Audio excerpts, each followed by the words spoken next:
everyone, welcome back to JP's Budget Collecting and our weekly look back at the hot comics from 6 months ago. This week we're looking back at the hot comics from February 17th, 2023, and I'm recording this on August 17th, 2023. As always, I give you the dates so you know when this information is relevant because the market is moving and changing all the time, as you will see by these price changes in just 6 months. Also, as always, we're looking back at the CBSI Hot Top 10 and the Comic Tom Key Collector Hottest Trending Comics of the Week. Each week they put out a list of 10 books that are hot or trending in the market, that are moving because of option news or hot new covers or whatever the reason. And we're doing is we're looking at those books 6 months later to see how they've done in the market. Take into account what factors made them hot back then, how have they sustained those values, should you have been patient, should you have bought in. If you've been following this video, you know that most of the time be patient is the correct answer, but there's always exceptions and there's always, maybe something else we can learn. So let's look back this week at the 19 different books that were on the two lists this week. First, we have The Last Barbarians, number 1. This is the Brian Haberlin Virgin variant. There is a trade dress version of this also. But back then, the Virgin variant was going for 10 to 15. I believe it is a 1 to 10, but I couldn't confirm. Now it's going for 5 to 15. So, yeah, it's a nice cover, but the series really didn't amount to much. So the value is there's a little bit of value here, but not much. It's definitely just a down and I'll be back. I mean, you could argue maybe steady I'll be back because it was so low to start with, but most of the sales are kind of under the 10, not over. So yeah, we're going to call this down and then I'll be back for this Barbarians cover.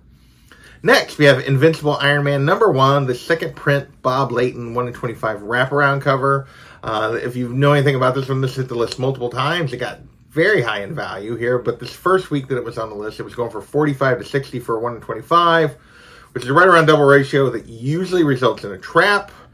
Now, I don't know. There have been no recent sales on this on eBay.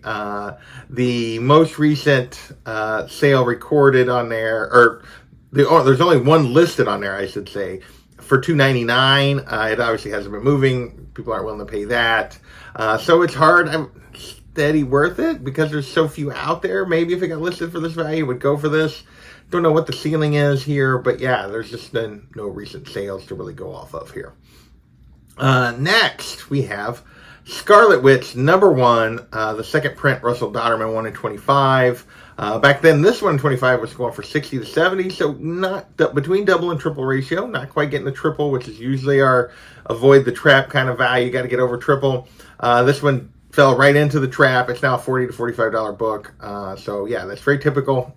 Settles between double and triple ratio. It usually ends up between ratio and double ratio. So that ends up being a trap. So, a reminder as we go through these, this was another week. Obviously, almost all the weeks here, I did for a long period of time, I did the CBSI list for my Cash or Trash, and then I kind of guessed at some Tom books, because his list was not out yet. So, we're only going to talk about the books that were on Tom's list, and not necessarily some of the others that I talked about back then on Cash or Trash. But, my point is, we're doing all the CBSI books first, then we'll talk about the Tom Key Collector books that don't overlap. So, next, we're moving into DC books that week, and we got a Flashpoint trailer, or a Flash movie trailer, I should say, and Flashpoint number 1 hit the list, the Andy Kubert 1 in 25. It was going for $80 to $90 for raw copies. Now, there's only been 2 recent sales, a $70 sale, a $150 sale. Not sure what you do with this. I guess you could call it steady and worth it. So despite Flash not doing very well at the box office, the value is still here on this particular book, but not a lot of sales either. So next we have Superman Batman number 8, the first appearance of Kara Zor-El, Supergirl, since Crisis on Infinite Earths. So she went a long time. This was 2004. Was it 85 when Crisis was? So almost 20 years without the original Supergirl being in the comics. She made her return in 2004 in this book. This book was going for $15 to $30 based on the trailer. 9.8 going for $150. Now it's a $5 to $15 book, 9.8, 60 to 100. So this definitely turned into a trap. It was backed up following the movie. Again, the movie didn't do very well, so not a surprise here that this book has fallen back. Plus, I don't think she made as big of an impact as people thought she might. Next, we have Superman Batman number 8, the Michael Turner Virgin variant. That was limited to 1,000. This has always been a big book anyway, just because it's hard to find and people love this Turner cover. So this book has always carried a lot of value. Back then with the trailer, though, it was up to $650 to $750 for 9.8. Now you're looking at about $430 for a raw. There was, I think, I think there was 2 raw sales that I based that $430 on. They were both right there. 9.8, $625 to $650, so it turned into a bit of an I'll be back. So even a book like this that carries a lot of value all the time, even a hard to find cover, has backed up a little bit from the movie hype. All right, next we have Injustice, Gods Among Us, Year 3, number 7. That isn't a long enough comic book title. This is the first appearance of Laura Lane Kent. So basically, because this version looks more like the movie version, people were like, well, maybe it's going to be Laura and not Kara. Even though that would have required Superman to be married to Lois and them to have a kid and a lot of things that don't actually happen in the Flashpoint stuff, typically. So it was a bit of a stretch, but it was going for $30 to $40 raw back then as people were chasing this. Now it's a $15 to $30 book. So it didn't fully turn into a trap that I figured, but it did definitely turn into an I'll be back, as this was not actually the character. So, all right, with that, we're going to move into 3 MCU books that were on the CBSI list before we jump over to the Tom list. And that Injustice book was our one overlap. No, it wasn't. Batman Superman number 8 was our one overlap. Sorry. Next, we have Avengers number 267, the first Council of Kangs. And this was hitting the list because we got the Council of Kangs at the end of Ant-Man. Back then, raw copies were going for $30 to $50, 9.8 going for $225 to $290. Now it's a $15 to $65 book, 9.8, $200. I'm going to call this steady to worth it, even though there definitely are some sales underneath, because most of the sales are in that $40-ish to $50-ish range. Or $30 to $50 range. The 9.8 is backed up, but there's only a couple sales there, so not a huge drop off there. You could argue maybe I should have said steady and I'll be back instead of worth it, but based on the raws, I ended up sticking with the worth it. All right, next we have Timeless from number 1 from 2022, the second print Todd Knock 1 in 25. So this is not the first cover appearance of Miss Minutes. They did another Timeless book a year later, and this is that book, and they put her on the cover again, and again, she's not in the book.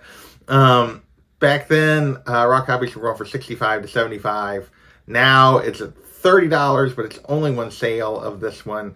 So this is definitely turned into a trap, not as much sustained. And that's even with looking at those values, that's even with getting the Loki trailer recently and getting an appearance of Miss Minutes in that trailer. So this book still hasn't jumped back. But really, there's only been one sale, so it's just not moving at the prices people are listing it at. All right, next we have Avengers Annual number 21, the first appearance of Victor Timely, who we got at the end of, in the post-credits of Ant-Man. So yeah, this is a version of Kang that we know we're going to get in the Loki show that's coming.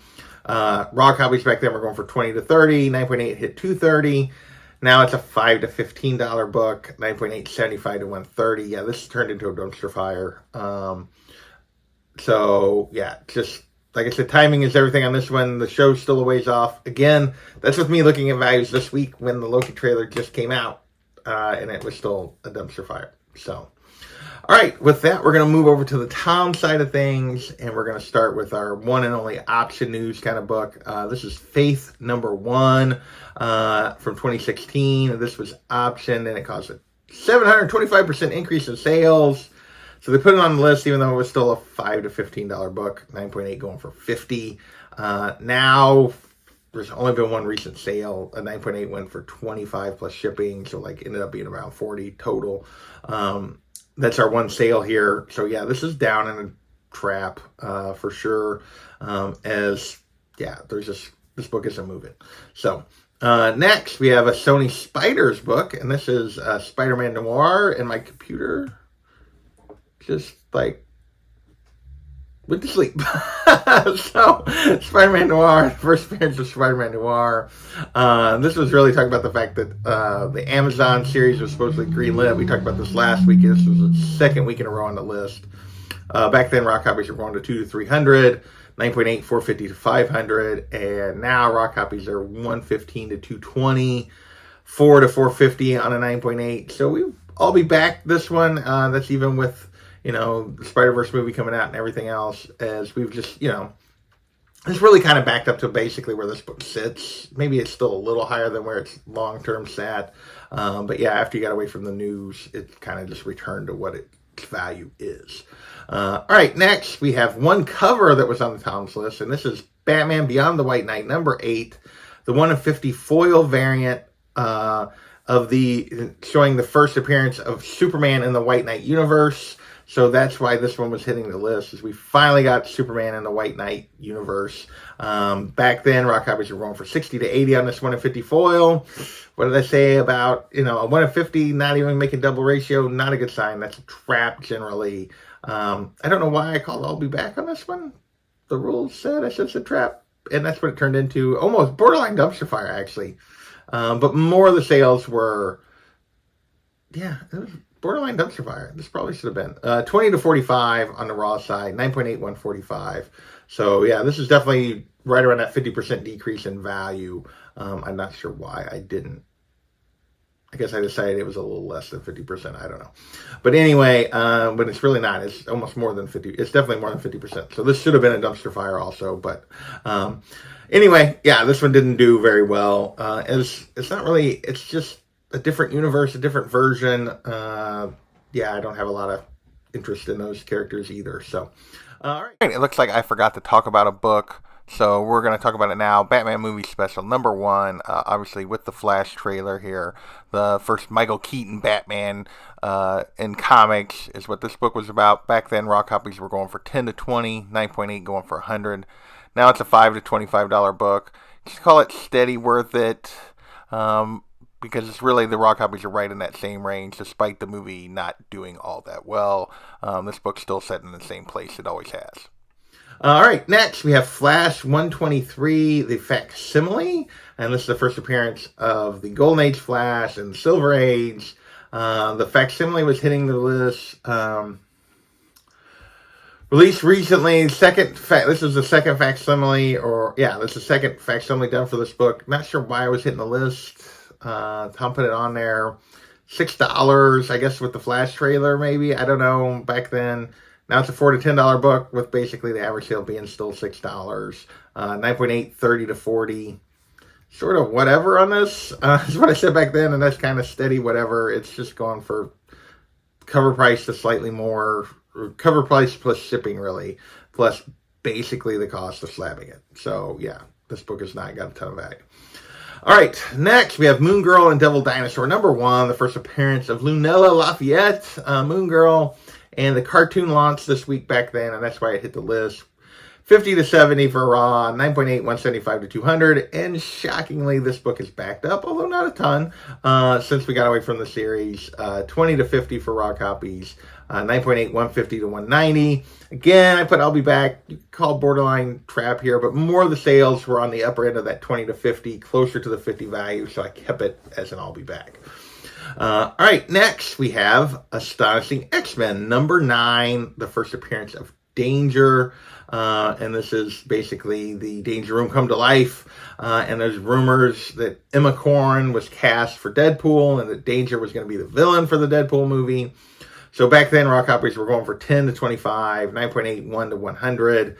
Now it's a $3 to $15 book, 2 9.8 sales, a 50 and a 160. I feel like that 160 is probably a bit of an outlier, but with only 2 sales, it's really just hard to judge when they're that far apart. But looking at the raw copies, this is definitely an I'll be back and a book that you should have been patient on. All right, next we have Avengers number 8, first appearance of Kang the Conqueror, obviously hitting the list the week that the Ant-Man movie came out. Raw copies 3 to 100 to 1,000 back then. 9.8 or 8.0 going for 2,500, 9.4 going for 1,440. Now raw copies are $150 to $900.